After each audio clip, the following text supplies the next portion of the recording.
بسم اللہ الرحمن الرحیم وبہ نستعین سبحانک لا علم لنا الا ما علمتنا انک انت العلیم الحکیم رب اشرح لی صدری ویسر لی امری واحلل عقدۃ من لسانی یفقہوا قولی رب اغفر وارحم انت خیر الراحمین وقل رب زدنی علما۔ پچھلے سبق میں ہم نے بتایا تھا کہ عقیدے کی اصلاح کے لیے، شرک و بدعت مٹانے کے لیے، باپ دادا کی رسموں پر جو چلتے ہیں ان کو صراط مستقیم صحیح راستہ بتانے کے لیے ہمیشہ علماء نے تقریریں کی، کتابیں لکھیں۔ ان کتابوں میں سے جو ہندوستان میں لکھی گئیں، یہ کتاب کا نام ہے تقویۃ الایمان، شاہ اسماعیل شہید رحمۃ اللہ علیہ کی یہ کتاب ہے۔ اس کتاب کے اندر ہمارے لیے بہت سارے سبق ہیں۔ کیا کیا ہماری عادتوں میں، عبادتوں میں، عقیدے میں شرک پایا جاتا ہے، اس کو انہوں نے تفصیل کے ساتھ لکھا ہے۔ اس لیے یہ کتاب پہلے ہم پڑھیں گے، پھر اس کے بعد دوسری تیسری کتاب پڑھیں گے۔ کتاب جو بھی لکھتے ہیں مسلمان، شروع میں اللہ کی حمد و ثنا بیان کرتے ہیں، پھر اس کے بعد نبی کریم صلی اللہ علیہ وسلم پر درود لکھتے ہیں۔ جب نبی کریم صلی اللہ علیہ وسلم پر درود لکھتے ہیں تو آپ کے گھر والوں پر بھی، آپ کے صحابہ پر بھی درود بھیجتے ہیں، دعا کرتے ہیں ان کے لیے بھی۔ اسی لیے مصنف بھی شاہ اسماعیل شہید رحمۃ اللہ علیہ بھی حمد و صلات کے بعد کتاب کی اصل بات شروع کرتے ہیں۔ حمد و صلات بولتے ہیں اس کو۔ حمد کا مطلب ہے اللہ کی تعریف، صلات کا مطلب ہے نبی کریم صلی اللہ علیہ وسلم پر درود شریف۔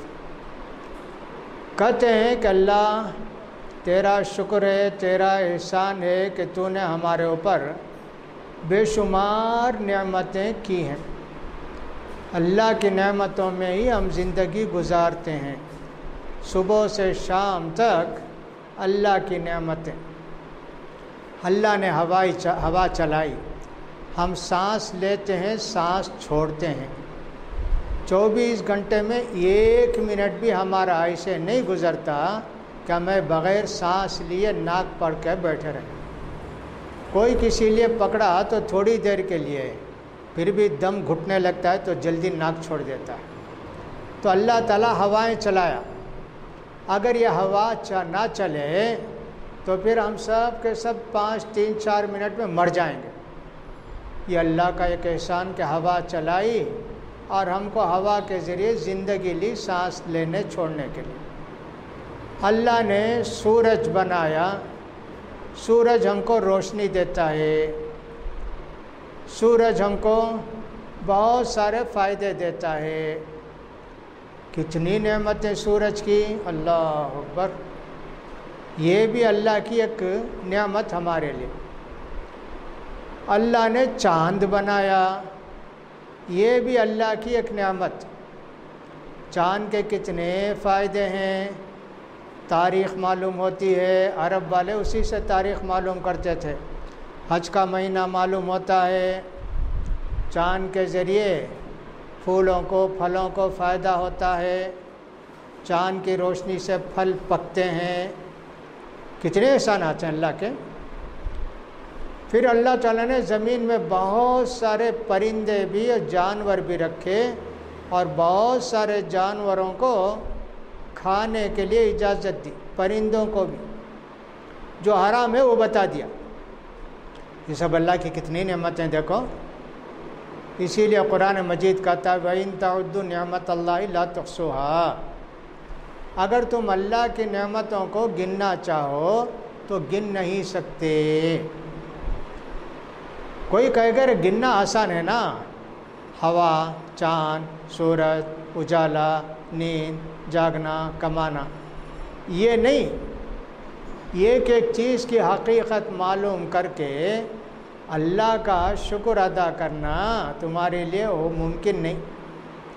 آنکھ ہے، آنکھ میں اللہ نے کیا کیا رکھا ہے، سفیدی ہے، کالی پتلی ہے، اور اس کے بعد اللہ تعالیٰ نے اس کے اندر، آنکھ کے اندر کتنی رگیں رکھی ہیں۔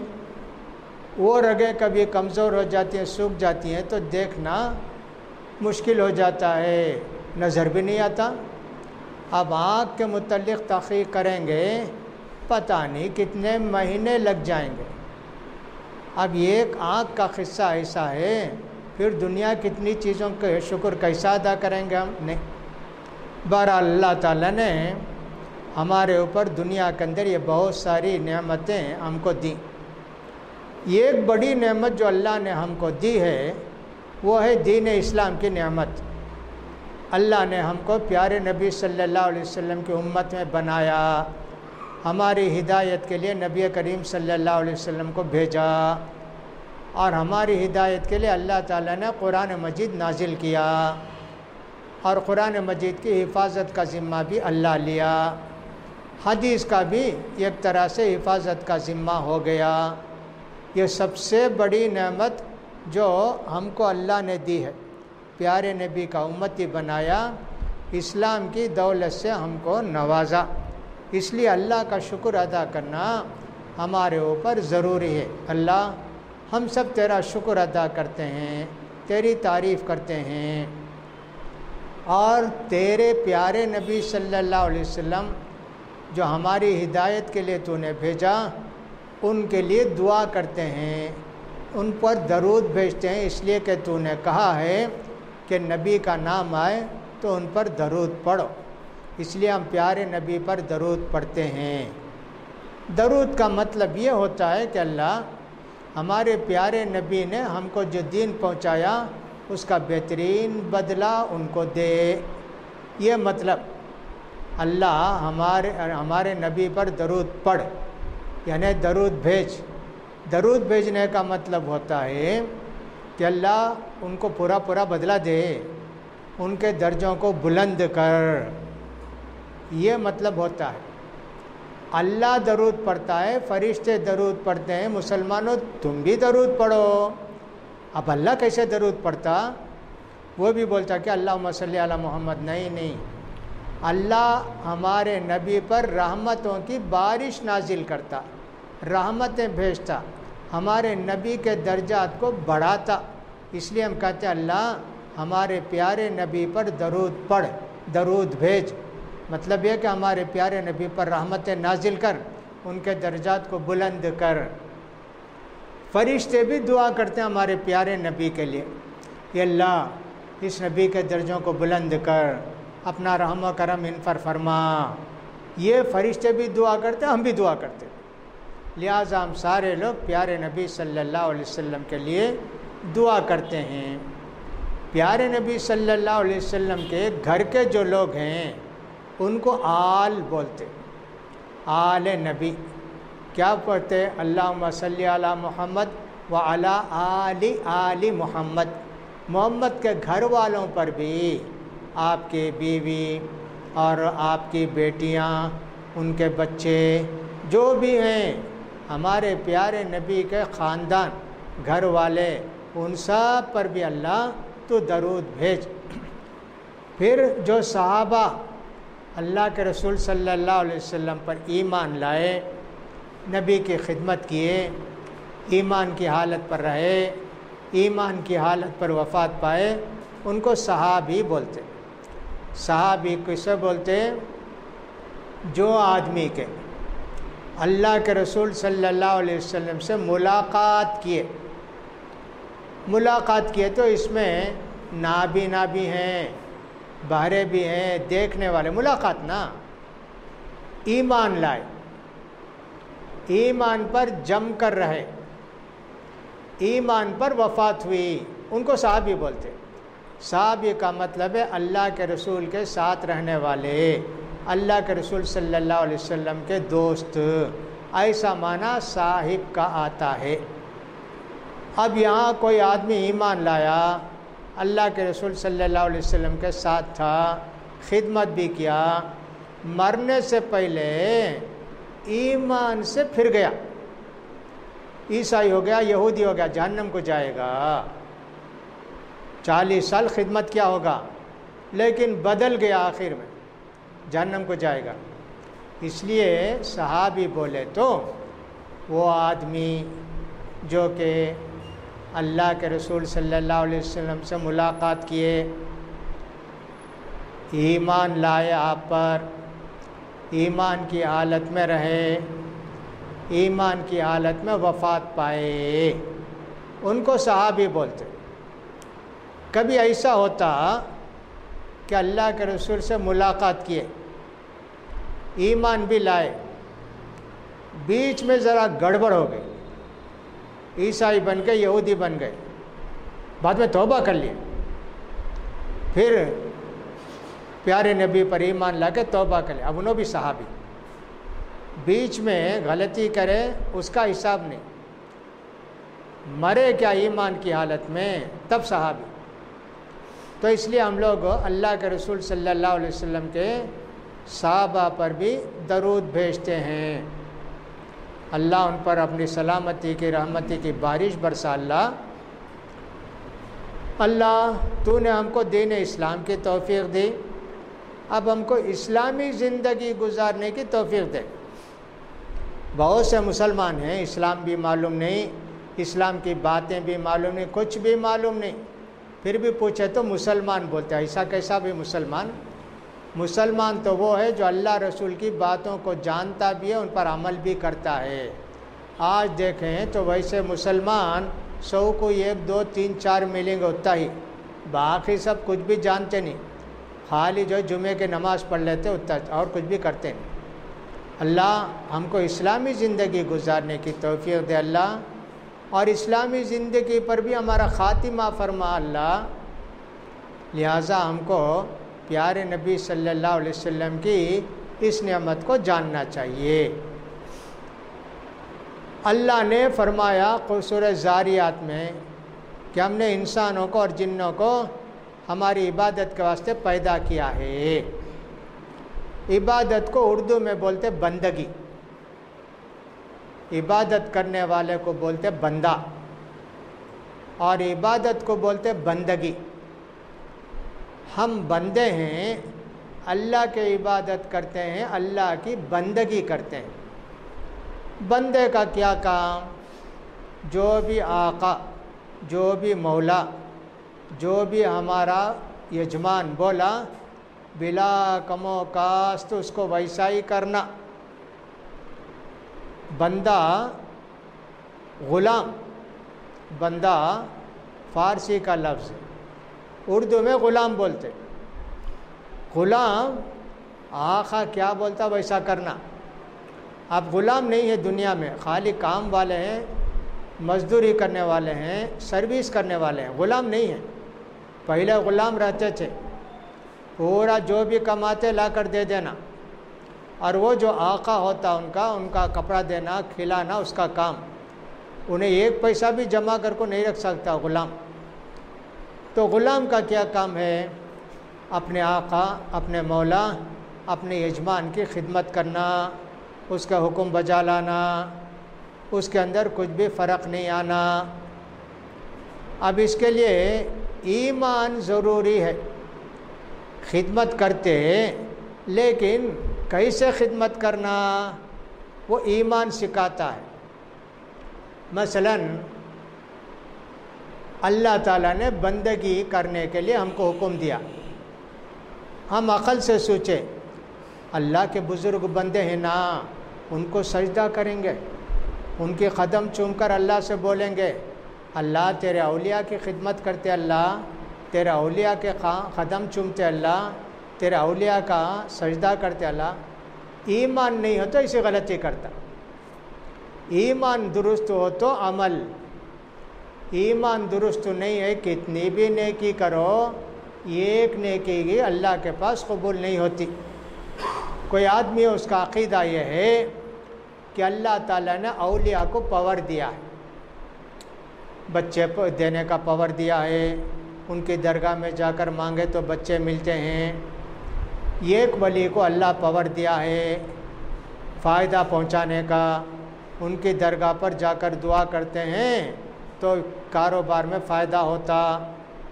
یہ اولیاء کو اللہ تعالیٰ ایک ولی کو پاور دیا ہے شفا دینے کا، اگر علاج کرے اچھا نہیں ہوا ان کی درگاہ میں جا کر بولے تو انہوں اچھا کر دیتے۔ ایسا عقیدہ، اس کو بولتے ہیں شرک کا عقیدہ۔ زیادہ مسلمانوں کا عقیدہ خبر پر ہے، درگاہوں پر ہے۔ اب یہ درگاہ کو جانے والا 5 وقت کی نماز پڑھتا، رمضان کے مہینے کے روزے رکھتا، ہر سال زکوٰۃ دیتا، عمرہ کرتا، حج کرتا، غریبوں کو کھلاتا، اسپتال بنا کے لوگوں کا علاج سب کرتا، ثواب یہ ایک پیسے کا بھی نہیں۔ نماز پڑھا، مسجد میں آیا، اللہ کے واسطے نماز پڑھا، حج بھی اللہ کے واسطے کیا، زکوٰۃ بھی دیا، سب اللہ کے واسطے کیا، لیکن عقیدہ غلط اس کا کہ صاحب اولیاء کو پاور ہے، اللہ تعالیٰ ان کو پاور دیا ہے، اولیاء بگڑی بنا دیتے ہیں، اولیاء اولاد دیتے ہیں، اولیاء چاہے تو ہم کو ختم کر دیتے ہیں، اولیاء چاہے تو ہمارے کاروبار میں برکت دیتے ہیں۔ ہاں، تیرا عقیدہ غلط۔ اب تو کچھ بھی نیکی کرے گا اللہ تیری عبادت کو قبول نہیں کرے گا۔ نماز تو اللہ کے واسطے پڑھا نا، پھر بھی اللہ اس نماز کو قبول نہیں کرے گا۔ عقیدہ، اس لیے ایمان پہلے ٹھیک کرنا۔ ایمان اگر ٹھیک ہے، تھوڑی عبادت بھی کریں تو اللہ تعالیٰ بہت بڑا ثواب دیتا۔ ایمان درست نہیں ہے، دنیا بھر کی نیکی کرے تو بھی 1 پیسے کا فائدہ نہیں ہوتا، اس کا سمجھنا۔ آج ہم دیکھتے ہیں مسلمانوں کو، ان کے راستے الگ الگ ہیں۔ کچھ مسلمان ایسے ہیں جو درگاہوں کو جاتے ہیں، ابھی بولا۔ کچھ مسلمان ایسے ہیں باپ دادا کی رسم و رواج کو اپناتے، ہمارے دادا ایسا کرے، ہمارے والد ایسا کریں، ہمارے بزرگ لوگ ایسا بولے، اس طرح کچھ لوگ ایسے ہیں۔ کچھ لوگ جھوٹے دھوکہ دینے والے علماء ہیں نا، ان کی باتوں کو مانتے اور کہتے ہیں بھائی علماء بولے، بھائی علماء کون دین بنانے والے؟ کیا دین تو اللہ دیا، رسول بتائے، علماء کو کیا پاور ہے؟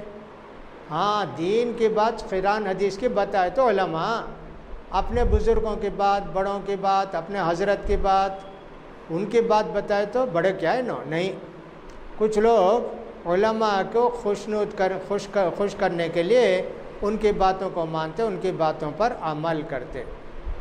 اور کچھ لوگ دنیا میں ایسے ہیں عقلی گھوڑے دوڑاتے، عقل میں آیا تو کرتے، عقل میں نہیں آئے تو نہیں کرتے۔ وہ بولیں گے کیا بھی 5 وقت کی نماز پڑھتے، بھائی کیا فائدہ؟ 5 وقت کی نماز کو کتنا ٹائم لگتا ہے؟ 1 گھنٹہ۔ 1 گھنٹہ بیٹھ کو اللہ اللہ اللہ اللہ اللہ کر تعریف کرے تو ہوگا؟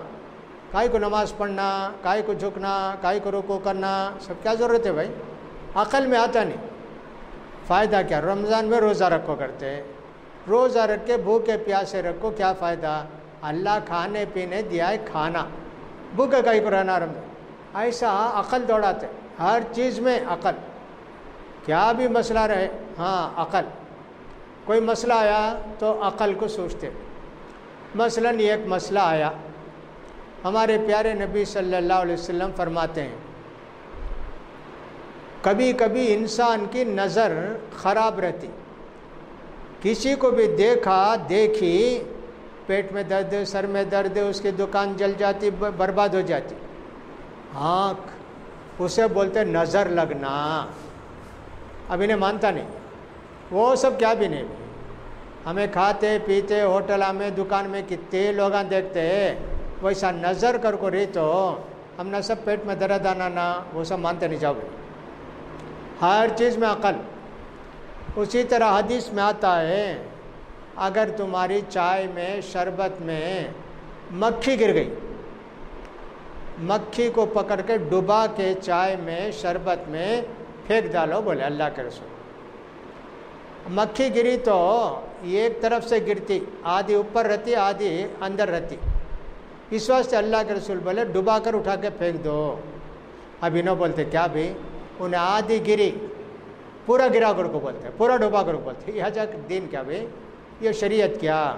ہر چیز عقل سے سوچتے، لہذا دین کی باتوں میں عقل کو دخل نہیں دینا، جو کچھ ہے اسے مان لینا. اب ان سب راستوں میں بہترین راستہ کون سا ہے؟ اتنے لوگ ہیں باپ دادا کی رسم پر عمل کرنے والے، عقل کو استعمال کرنے والے، جھوٹے علماء کی بات ماننے والے، ایسے لوگ. ہم کیا کریں؟ ہم کو چاہیے قرآن حدیث کا راستہ اپنائیں، اس لیے کہ ہمارے پیارے نبی نے فرمایا ہے قرآن حدیث میں دے کر جاتا ہوں، انہی دو تحفوں کو مضبوطی سے پکڑ کے عمل کرنا. تو بہترین راستہ ہمارے لیے قرآن حدیث کا راستہ ہے. اس لیے ہم کو چاہیے کہ جو بھی عمل کریں اس کو دیکھیں کہ قرآن کے مطابق ہے کیا، حدیث کے مطابق ہے کیا. شادی ہو، میت ہو، کوئی بھی چیز ہو، سب سمجھنا چاہیے شریعت کے مطابق. دین کو سمجھنا آسان ہے یا مشکل ہے؟ دین کی باتوں کو سمجھنا آسان ہے یا مشکل ہے؟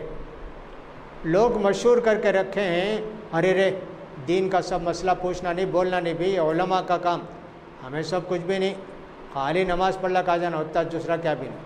دین سمجھنا مشکل ہے، بڑا مشکل کام ہے. اس کے لیے بہت علم کی ضرورت ہے.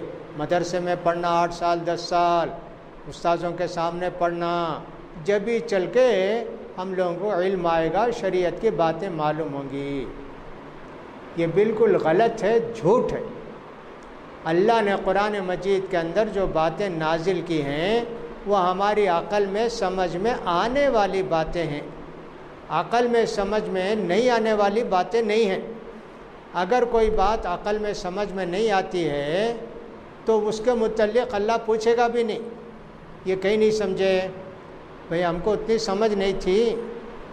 جیسے قرآن شروع کرتے سورہ فاتحہ کے بعد سورہ بقرہ الف لام میم، اس کا معنی معلوم نہیں، ہم کو معلوم نہیں تو چھوڑ دینا، اس لیے کہ ہمارے پیارے نبی اس کا معنی بتائے نہیں.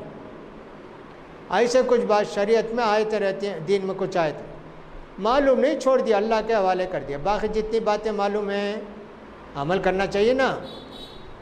ذالک الکتاب لا ریب فیہ، یہ سچی کتاب ہے، اس کے اندر کوئی بھی شک نہیں ہے. اللہ نے وعدہ کیا جنت کا، جنت ملے گی.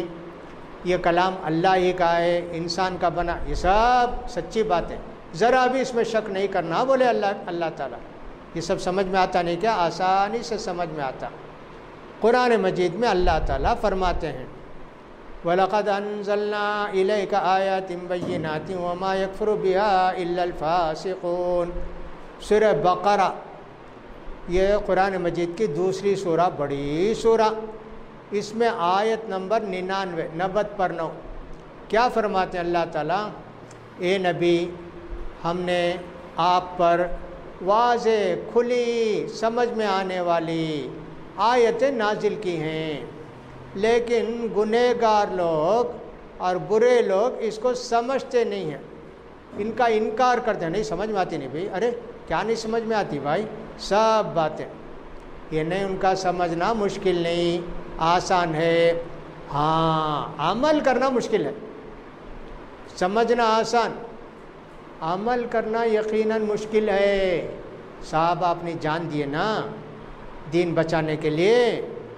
ہم کو بھی ویسے ہی پڑتا ہے، نماز کو پڑھنا کیا سردی کا مہینہ، یہاں تو سردی پڑتی نہیں، یو پی وغیرہ میں سردی پڑتی نا، اللہ اکبر، سردی کا مہینہ، فجر کی نماز کی اذان ہوتی، اٹھنا، ٹھنڈے پانی سے وضو کرنا، مسجد کو جا کر نماز پڑھنا مشکل ہے، یقیناً مشکل ہے. بہت سارے کام، رمضان میں روزے رکھتے 14 گھنٹے بھوکے رہنا، کھانا نہیں پینا نہیں، ہاں مشکل ہے. حج کو جاتے ہیں، احرام باندھتے ہیں، سب وہ سب طواف کرنا، سعی کرنا، ہاں مشکل ہے. لیکن دین سمجھنا آسان ہے، اس پر عمل کرنا البتہ مشکل ہے. اس لیے کہ ہمارا نفس جو ہے نا آسانی کو پسند کرتا، مشکل کو پسند نہیں کرتا۔ اس کی ایک چھوٹی مثال دیں، عورتیں ہیں گھر میں کھانا پکانا، اب وہ عورت سوچتی ہے یہ کیا، یہ سالن پکانا، سالن پکانے کے واسطے ادرک لہسن پیسنا، مرچا ڈالنا، بگارنا، پیاز کاٹنا، چولہے کے پاس کھڑے ہونا، پکتا کیا دیکھتے رہنا، انگار کے پاس کھڑے رہنا، یہ کیا یہ؟ اسی طرح آٹا، اسے گوندنا، اس کے پیٹے بنانا، روٹی بنانا، توے میں اسے روٹی پکانا، انگار کے پاس کھڑے ہوتا، ہوٹل سے لے کر جاؤ کھانا، یہ کیا روز ہمیں چولہے کے پاس کیا بننا سو؟ کیونکہ نفس کو تکلیف پسند آتی نہیں۔ آسان کیا ہے؟ ہوٹل والا کچا بھی پکا بھی دیں گا، 4 دن کھائے تو طبیعت خراب ہو جائیں گی، لیکن اس کے باوجود انسان آسان پسند ہے، مشکل کام نہیں کرنا چاہتا۔ تھوڑی دور چل کر جانا ہے، چلیں گے نہیں، بس ہونا، آٹو ہونا، 2 ویلر ہونا، ایسا آرام کرنے سے کیا ہوتا؟ صحت خراب ہو جاتی، بیماری آ جاتی، چلتے نہیں کچھ بھی نہیں، ہاں بی پی آ گیا، شوگر آ گئی۔ دیکھو نفس کو تکلیف ہو تو بھی جو کچھ کرنا ہے کرنا ہے۔ اگر میاں بیوی بولے بھئی دیکھو بچے جنے تو بہت تکلیف، اسپتال کو جانا، پیسہ خرچہ کرنا، اس کا انہیں بولیں گے نہیں سیزیرین کرنا، آپریشن کرنا، سب کائی کو؟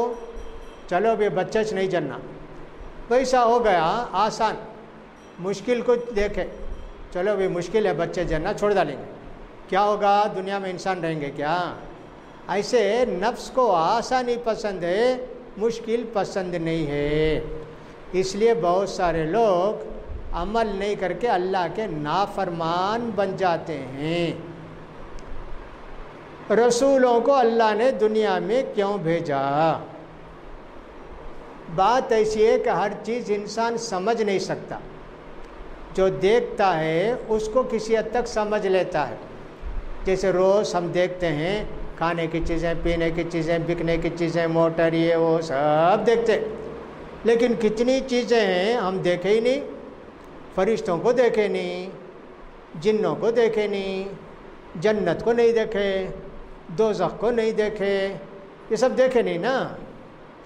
یہ ساری چیزیں سمجھانے کے لیے، بتانے کے لیے اللہ تعالیٰ نبیوں کو بھیجا، نبی آ کے اللہ کا راستہ بتائے، اور جو لوگ نہیں سمجھتے تھے ان کو سمجھائے، ایسی عبادت کرنا، اتنے ٹائم نماز پڑھنا، اتنے وقت کو نماز پڑھنا، یہ سب پیغمبر آ کے بتائے۔ اللہ تعالیٰ فرماتے ہیں سورہ جمعہ کے اندر، هو الذی بعث فی الامیین رسولا منہم یتلو علیہم آیاتہ ویزکیہم ویعلمہم الکتاب والحکمہ وَإِن كَانُوا مِن قَبْلُ لَفِي ضَلَالٍ مُبِينٍ۔ اللہ تعالیٰ نے ناخواندہ لوگوں نے، جو پڑھے لکھے نہیں تھے، ان کو امی بولتے۔ مکے کے لوگ اللہ کے رسول آئے تو امی تھے، لکھنا بھی معلوم نہیں، پڑھنا بھی معلوم نہیں، ان کو امی بولتے۔ وہ اللہ کہتا امیوں میں، ان پڑھ لوگوں میں، جو نہیں پڑھے تھے، ان میں اللہ نے ایک رسول کو بھیجا، شرک و کفر سے پاک کرتے ہیں یہ رسول آ کے، اور ان کو کتاب و حکمت کی تعلیم دیتے ہیں، حدیث بھی قرآن بھی ان کو سکھاتے ہیں۔ یقیناً یہ لوگ رسول کے آنے سے پہلے گمراہی میں تھے، یہ اللہ تعالیٰ نے کہا۔ تو رسول کس لیے آتے ہیں؟ شرک سے بچانے کے لیے، توحید کا سبق سکھانے کے لیے، ایمان کی زندگی گزارنے کے لیے، اس کے لیے نبی آتے ہیں، اللہ ان کو بھیجتا ہے۔ جو چاہے نبی بن سکتا کیا؟ نہیں، اللہ نبی کو بھیجتا ہے۔ چلو بھی خوب زیادہ عبادت کریں گے، روزے رکھیں گے، نماز پڑھیں گے، تہجد پڑھیں گے، ہم کو ہو سکتا اللہ نبی بنا دے گا، آئندہ سال نبی بن جائیں گا۔ ارے غلط سمجھا بھائی تو، تو اللہ کا نیک بندہ بن سکتا، عبادت کر کے گناہ چھوڑ کے نبی نہیں بن سکتا۔ اللہ پسند کر کے اس کو نبی بناتے ہیں، محنت سے نبی نہیں بنتے، محنت سے نیک بندے بنتے، محنت سے علم حاصل کرتے، محنت سے ہنر سیکھتے، نبی نہیں بن سکتے نا۔ تو اللہ تعالیٰ نبیوں کو بھیجا، لہٰذا نبیوں کا آنا یہ اللہ کی ایک بڑی نعمت۔ انہوں نے نا اسلام کو سکھایا، اسلام اللہ کی نعمت، وہ اسلام ملا ہمارے پیارے نبی کے ذریعے، اس لیے نبی کا آنا بھی ایسی نعمت ہے کہ جس کا ہم حق ادا نہیں کر سکتے۔ اس لیے نبی کا نام جب بھی آتا ہے تو ہم صلی اللہ علیہ وسلم فرماتے ہیں، پڑھتے ہیں۔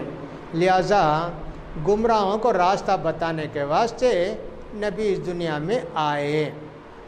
اب اتنا سمجھ میں آ گیا، قرآن کی آیت، واضح آیتیں آتی ہیں، نبی راستہ بتانے آتے ہیں۔ اب ایک آدمی بولتا نہیں بھائی دین بہت مشکل، بھائی سمجھ میں ہم نہیں آ سکتا رہے۔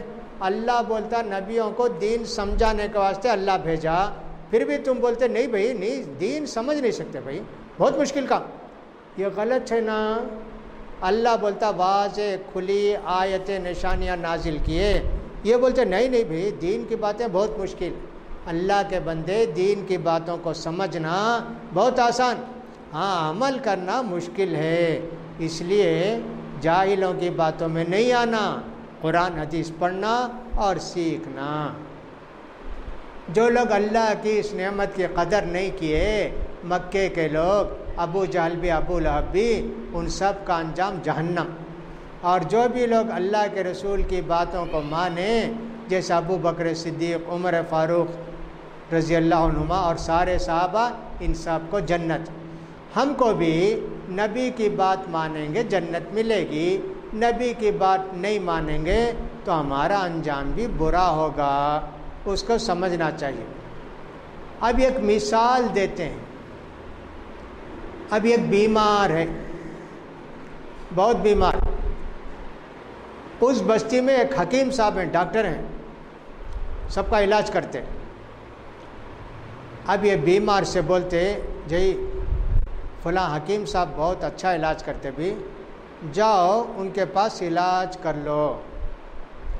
اب بولتا نہیں بھائی میں بیمار آدمی، بھی بیمار آدمی کو انہوں کیسا شفا دے سکتے، انہوں کیا دوا دیں گے، اچھے اچھے لوگ آئیں نا ان کے واسطے انہوں دوا دیتے۔ ارے الٹا بولتا تو ڈاکٹر دوا دیتا بیماروں کو، تو عالموں کو علم ہے، قرآن پڑھتے، وہی دین کی بات تم کو سمجھاتے۔ تم سمجھو بیمار ہو، دل کے بیمار، عقیدے کے بیمار، اور قرآن حدیث علاج ہے، دوا ہے، تو بولتا میں بیماری رہتا ہوں بھائی، دوا کھاتا نہیں، ویسا بولتا تو کہ دین سمجھنا بڑا مشکل ہے، بڑے بڑے لوگوں کا کام ہے۔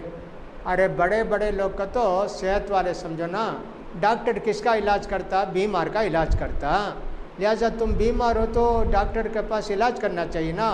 الٹا بولتے نہیں میں علاج نہیں کروں گا، ارے بیکار آدمی، بیوقوف آدمی ہو جائے گا نا، اس لیے اس کو سمجھنے کی کوشش کرنا چاہیے۔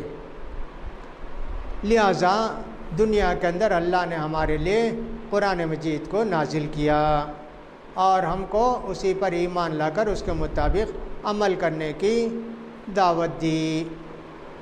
اب ایمان کی باتیں دو ہیں، ایک ہے توحید اور ایک ہے رسالت۔ توحید کا کیا مطلب؟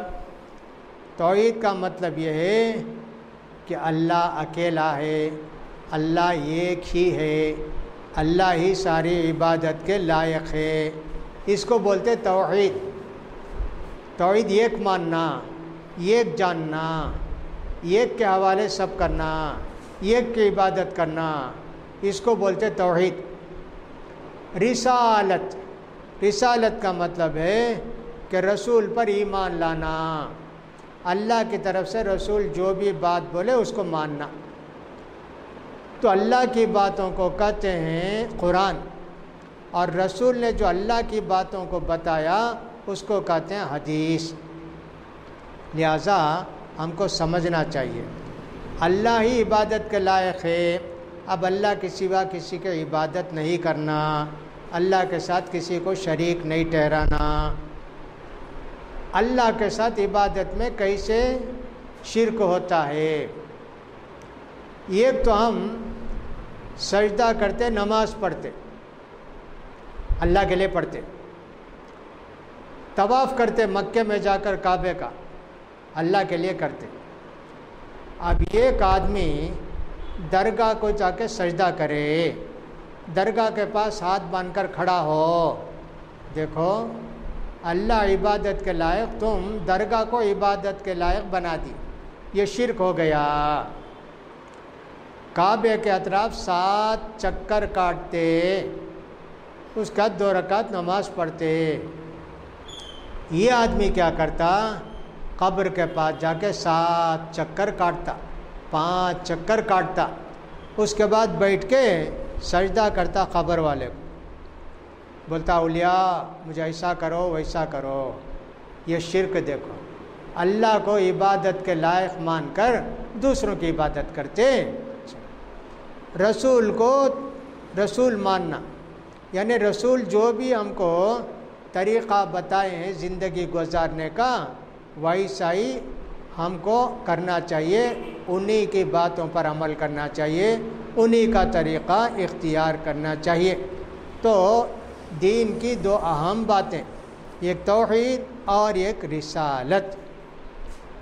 توحید کی ضد شرک، جو میں بولا توحید کا الٹا، توحید کا اپوزٹ کیا؟ شرک. رسول کی سنت کا اپوزٹ بدعت. توحید اور رسالت، شرک و بدعت، یہ دونوں اپوزٹ، اس لیے اس کو سمجھنا چاہیے. غلطی کر رہے تو کچھ بھی توحید مضبوط ہے، غلطی کرے تو اللہ تعالیٰ غلطی کو معاف بھی کر سکتا ہے، اللہ تعالیٰ اس غلطی کو ٹھیک کرنے کا طریقہ بھی بتایا ہے. لہذا عقیدے میں خلل ہو تو پورا عمل بیکار، عقیدہ درست ہو تو تھوڑا عمل بھی اللہ کو پسند ہے. اس لیے ہم کو چاہیے کہ توحید کو مضبوط کریں اور سنت کے مطابق زندگی گزارنے کی توفیق اللہ سے طلب کریں. عورت ہو مرد ہو سب کے لیے ایک ہی حکم، دین کی باتوں پر عمل کرنا، دین کی باتوں کے مطابق زندگی گزارنا. اس لیے یہ صاحب شاہ اسماعیل شہید رحمۃ اللہ علیہ آسان زبان میں کتاب لکھے اور اس کا نام رکھے تقویت الایمان. اس کے اندر توحید کا بیان ہے، سنت کا بیان ہے، شرک کا بیان ہے، بدعت کا بیان ہے. لہذا اس کو جو بھی پڑھیں گے ان کا ایمان مضبوط ہوگا اور ان کو عمل کرنے کا شوق پیدا ہوگا حدیث اور قرآن کے مطابق. عام طور پر آپ دیکھیں گے کہیں بھی کسی بھی بستی میں شرک بہت ہے، توحید بہت کم ہے. درگاہ کو نہیں جاننے والے، اولیاء کی نظر و نیاز نہیں کرنے والے، قبروں پر چادر نہیں چڑھانے والے، ایسے لوگ اب مدراس میں سمجھ لیں 5 لاکھ مسلمان ہی سمجھ لیں. وہ 5 لاکھ میں 10,000 آدمی ہوں گے توحید والے، باقی 4,90,000 ویسے رہیں گے غلط، یا تو شرک میں رہیں گے نہیں تو بدعت میں رہیں گے. یہ 2 میں سے ضرور. توحید والے ہر زمانے میں کم تھے. ہاں ایک زمانہ آئے گا عیسیٰ علیہ السلام آنے کے بعد پورے توحید والے ذرے دین کے واسطے بن جائیں گے، پھر پورے مشرک بن جائیں گے، اللہ کا نام بھی ان کی زبان سے نہیں آئے گا. لہذا دعویٰ تو سب کرتے ہیں ایمان کا، لیکن توحید اور شرک کے معنی نہیں سمجھتے. توحید کا معنی کیا، شرک کا مطلب کیا سمجھتے نہیں. مسلمان ہیں مگر اسلام کو سمجھتے نہیں. سمجھتے جمعے کو نماز پڑھ لے تو ہو گیا بھائی، جمعے کو جاتے نا میں کتنی دیر رکھو، اللہ سے گناہ کی معافی چاہتے نا. وہ چرچ کا طریقہ، پورے گناہ کر کو اتوار کو جا کو بول ڈالے تو پوپ کو ایسا کریا ویسا کریا، انہیں بولتا اچھا جاؤ سب کو معاف کر دیا، عیسیٰ علیہ السلام سولی پر چڑھ گئے تمہارے گناہ معاف کرانے کے واسطے، تمہارے پورے گناہ عیسیٰ علیہ السلام دھو ڈالے۔ ارے یہ مسلمانوں کا عقیدہ نہیں نا، یہ تو عیسائیوں کا عقیدہ ہے، لہٰذا جمعے کو نماز پڑھنے والا وہ جمعراتی مسلمان ہے، وہ پہلے پکا مسلمان بنے۔ اس لیے ہم کو شرک کیا ہے اور توحید کیا ہے اس کو سمجھنا چاہیے۔ شرک کے کام کیا ہیں تھوڑا سا بتائیں۔ لوگ آڑے وقت میں پیروں کو بلاتے، اولیاء ہماری کشتی ڈوبتی بچا لو نا، اولیاء فلاں ہو گیا بچا لو نا۔ اب زیادہ کسے بلاتے؟ جیلانی، عبد القادر جیلانی بچا لو نا۔ ارے مصیبت کے وقت آڑے وقت پیروں کو بلاتے، فرشتوں کو بلاتے، پیغمبروں کو بلاتے، شہیدوں کو بلاتے، پریوں کو پکارتے، اللہ اکبر، انہی سے مرادیں مانگتے۔ کوئی بھی جا کے ماؤنٹ روڈ کے درگاہ میں بولے گا مجھے شادی ہو کر 5 سال ہو گئے بچہ نہیں، اگر تمہیں بچہ دیے تو میں تمہارا چادر اڑاؤں گا، پھول لا کر تمہاری قبر پر برساؤں گا، تمہارے قبر کے پاس بیٹھنے والوں کو کھانا کھلاؤں گا۔ نظر و نیاز قبر والے کو مانتے، انہی کی نظریں مانتے، منتیں مانتے، مرادیں برلانے کے لیے انہی سے کہتے، نظر و نیاز چڑھاتے ہیں قبر پر جا کے۔ بیماریوں سے بچنے کے لیے اپنے بیٹوں کا نام بھی رکھتے۔ کیا نام رکھتے؟ کیسا نام دیکھو، عبد النبی، میں نبی کا غلام کر کو رکھ ڈالی اس کا نام، اب نبی سے بچا لیں گے۔ ارے عبد النبی شرک کا نام ہے نا، عبداللہ نہ رکھنا، عبد الرحمن، نہیں، نبی بچائیں گے بھائی، اس کے نام کے ساتھ نبی ہے، دیکھو نبی سے بچائیں گے۔ ارے کسی کا نام علی بخش، حضرت علی دیے گئے تھے اسے بچہ، دیتا سو اللہ، نام کیا رکھتا؟ علی بخش، حضرت علی دیے وہ بچہ، ایسا نام رکھتے۔ کسی کا نام رکھتا حسین بخش، حسین رضی اللہ عنہ دیے گئے تھے وہ اولاد۔ دیکھو شرک کے نام، شرک کے کام بھی ہیں، شرک کے نام بھی ہیں۔ پیر بخش، ارے یہ کیا جی پیر بخش؟ مدار بخش، مدار صاحب ان کو دیے۔ سالار بخش، وہ سالار ایک درگاہ کا یہ ہے، وہاں دفن ہے، ان کا نام۔ کسی کو رکھتے غلام محی الدین، ایسا نام رکھتے۔ کسی کا نام رکھتے معین الدین، اللہ کی مدد کرتا۔ ارے کتنا غلط نام ہے نا جی، تمہیں اللہ کی مدد کرتے، ایسے شرک کے نام رکھتے۔ بعض لوگ کیا کرتے، بال بڑھاتے، یہ ناگور کی درگاہ کو جا کچھ بال نکالوں گا بھائی، تب تک یہ بال کو ہاتھ نہیں لگاؤں گا، بڑا کر ناگور کی درگاہ کو جا کے طواف کر کے بال منڈا کے آتے۔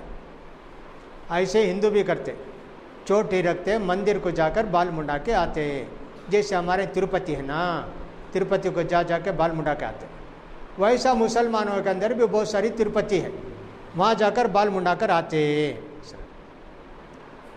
کوئی کسی کے نام سے جانور بکرا کاٹتا، اور وہ بھی کون سا؟ کالا بکرا کاٹیں گا۔ عبد القادر جیلانی کے نام سے یہ بکرا کاٹتا ہوں، چلو بھائی پیر صاحب کے نام سے بکرا کاٹ ڈالیا، اب ہمارے گھر میں کیا بھی مصیبت آئیں گی نہیں، شیطان بھی آئیں گا نہیں، جن بھی آئیں گا نہیں، ساری مصیبتوں سے عبد القادر جیلانی بچا لیں گے۔ پیر کو پکارتے، یا غوث المدد، یا غوث المدد، یا علی المدد، نعوذ باللہ۔ دیکھو اور کوئی آدمی کیا کرتے، غیر اللہ کی قسم کھاتے، اللہ کی قسم بولنا نہیں، میرا اماں کی قسم، میرا بابا کی قسم، میرے دادا کی قسم، میری اولاد کی قسم، یہ سب شرک کا معاملہ۔ غیر مسلم کیا کرتے کہ وہی کام مسلمان بھی کرتے، لیکن ان کو مشرک اور کافر اور ہندو بولتے اور اپنے آپ کو مسلمان بولتے، نعوذ باللہ۔ اسی لیے اللہ تعالیٰ سورہ یوسف کے اندر بولا وما یؤمن اکثرهم باللہ الا وهم مشرکون، بہت سارے لوگ اپنے آپ کو مسلمان بتاتے لیکن مشرک ہیں، شرک کا کام کرتے، ان کا ایمان اللہ قبول نہیں کرتا ہے۔ اتنی باتیں اللہ تعالیٰ ہم کو بتایا ہے، ان ساری باتوں پر ہم کو سوچنا چاہیے، غور کرنا چاہیے۔ دعویٰ ایمان کا اور کام شرک کا، لہٰذا اس کی ہم کو وضاحت کرنی ہوگی، پھر انشاءاللہ آئندہ جب آئیں گے اور کیا کیا ہمارے اندر غلطیاں ہیں، کوتاہیاں ہیں، ان سب کو بیان کرنے کی کوشش کریں گے۔ اللہ توفیق دے۔ وآخر دعوانا الحمدللہ رب العالمین۔ میں آئندہ ہفتے بھی نہیں ہوں، اس کے بعد کے ہفتے بھی نہیں ہوں، اور اس کے بعد کے ہفتے کو رہوں گا، پھر اس کے بعد شاید 2-3 ہفتے نہیں رہوں گا، اپریل کا پورا مہینہ